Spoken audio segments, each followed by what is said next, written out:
Mes chers compatriotes françaises, français et de YouTube. Ensemble, cette année 2024 a été une année éprouvante et difficile, et nous avons prouvé que la France était capable de tout, dans les bonnes choses comme dans les mauvaises choses. Nous avons prouvé que la France a des torts, mais la France a su toujours rester fraternelle, solidaire et debout.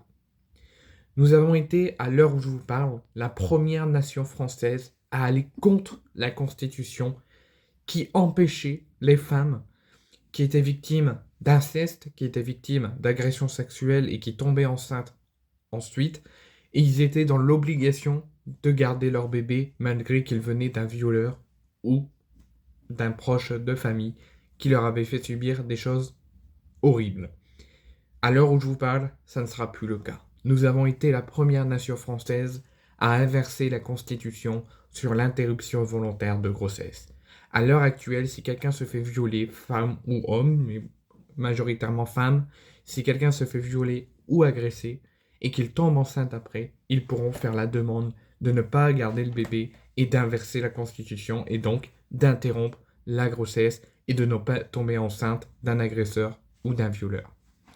Nous avons également, à l'heure où je vous parle, vécu un été 2024 sensationnel, un été 2024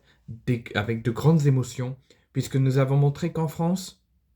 on a certes nos problèmes, on a certes nos difficultés, on a certes nos torts, mais nous avons montré que la France,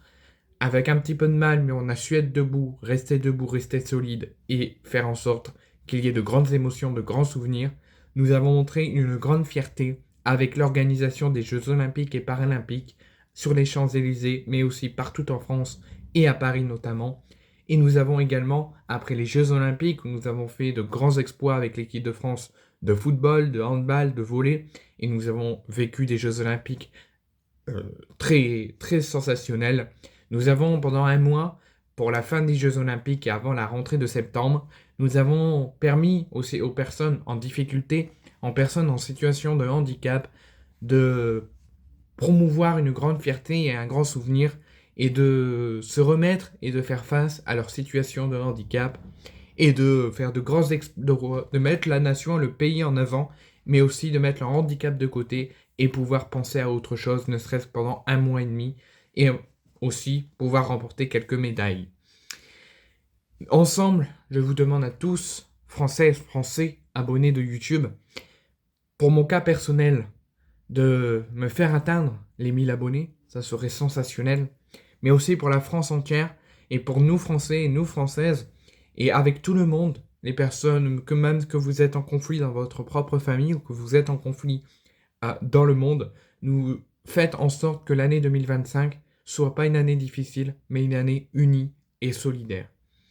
À l'heure où je vous parle, j'ai une pensée particulière aux Mahorais et aux Mahouaises qui vivent des heures très sensibles et très délicates euh, avec le cyclone qui a ravagé l'île de Mayotte.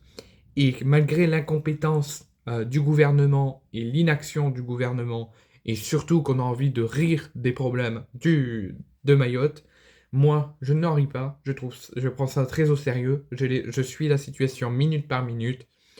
et j'ai une pensée particulière et fraternelle en tant que Français avec Mayotte. Je pense aussi aux victimes, aux enfants, aux bébés, aux adultes, mais aussi aux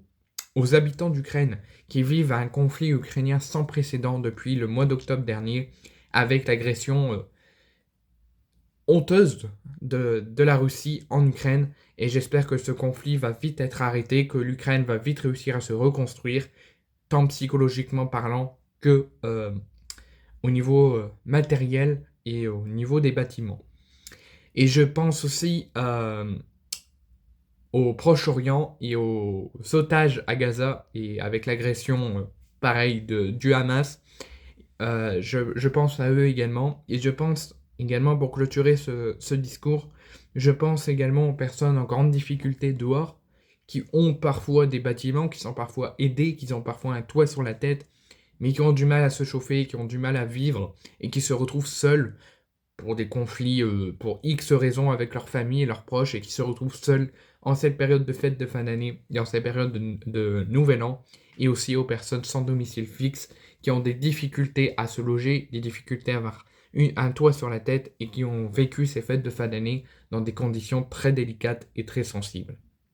Vive la République et vive la France.